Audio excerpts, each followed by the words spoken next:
Hello everybody and welcome back to another installation of Angie Rants. Today I want to bring up a topic about the people around you. And so this topic for today is my neighbor's keeper. I think this is a really interesting topic because from my perspective, we are in a very self-centered age. We think of ourselves, we're thinking of how does this serve me? You're bringing this to the table, but where do I fit in? And where do my goals fit in? And while considering yourself and making sure your goals and your purpose are being fulfilled, and you're not doing things at the expense of what you were created to do, I think we also have a responsibility to take care of each other and take care of our world. And I'm feeling, just these days, I feel, even for myself, a sense of apathy towards what's happening around me. I have been so desensitized to injustice or struggles of other people or the needs of other people because I am so focused on myself that I have some type of inability to think outside of that.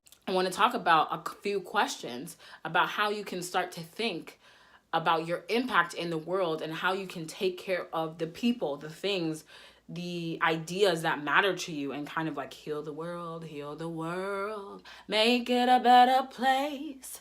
So we're going to talk about that. The first question to ask yourself on the topic of my neighbor's keeper and am I taking care of the people in the space around me is, am I thinking outside of myself? Am I thinking outside of myself? When you make decisions, do you consider the impact of your decisions and your actions and how they will affect other people? I think it's so important for us to be conscious of this while also knowing the healthy way to do it. So many of us have spent so much time trying to finally get to the place where we put ourselves first. I'm one of those people. Hi, hello. I, served other people's ideas first. I cared about how it would impact the other person. I didn't want the other person to be bothered, so I took care of them. Then I finally got to a place where I was like, I'm thinking of me. And the rebellion was so hard that I did not even consider other people when I was making actions. And wasn't that the exact thing that pissed me off about the people around me? Wasn't that the exact thing that forced me to say, I need to think of my needs, was that other people couldn't do that?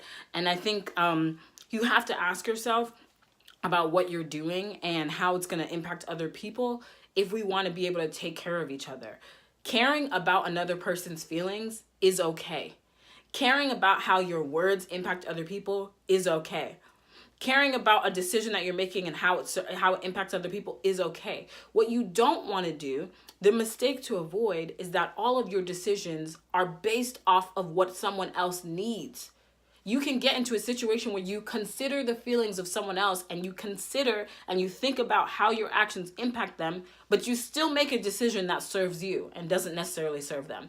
That is okay, so long as you know the consequences of that. So the first thing that we kind of have to do is get ourselves into the space of actually thinking outside of ourselves. Are we actually thinking about what the impact has? Because sometimes we'll still make the same choice. I'm still going to make this action. I've thought about how it would impact you, and I'm okay with that. I'm okay with dealing with the consequence of that. But are you even thinking about other people at all? Ask yourself the question, sis.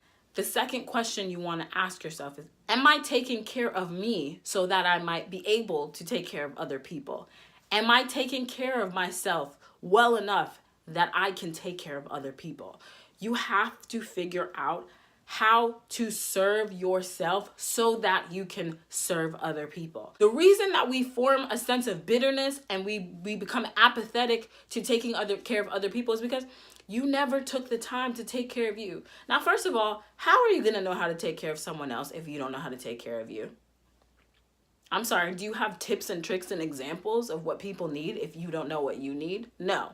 And even if you know what other people need and you serve that and you don't serve yourself, a bitterness will literally develop in you and wondering how come no one is paying as much attention to me as I am to them. You should be paying as much attention to you as you are to other people.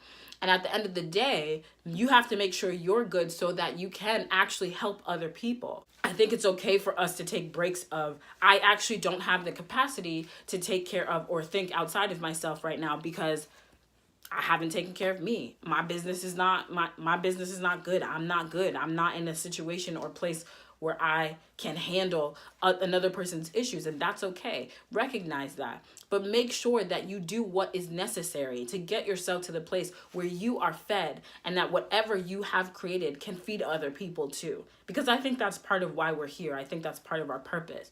It would be a very lonely life, a sad life, if all I ever was supposed to do was think of me. Sometimes that requires you to do the hard things, like going to therapy. Plug. Therapy plug. Going to therapy, dealing with your issues, understanding the underlying reason that something gives you anxiety or triggers you or makes you angry when you're supposed to be serving other people. Why trying to serve people, maybe trying to be generous is difficult for you, or trying to take care of a loved one or give in a partnership relationship just doesn't work for you because it just triggers something and you don't like that. Dig into the reason why. You have to figure that out, because you'll never actually be able to give of yourself if you haven't given to yourself. The third question you have to ask is, am I in tune with myself enough to know when I'm being taken advantage of? Am I in tune with myself enough to know when I'm being taken advantage of?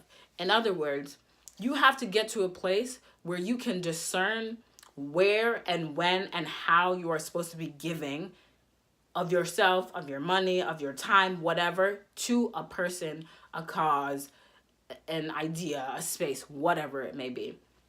I say this because sometimes, as I mentioned before, sometimes what blocks us from being givers is bitterness. Someone left a sour taste in your mouth. Someone did something wrong to you when you decided to give. And so now you're just apathetic. Or even you're angry. You're not even apathetic. You're like, I'm not doing this thing. I'm not giving to this cause. I'm not being a part of this thing. I'm not giving. I'm not going to do that because you've been hurt by whatever situation that happened.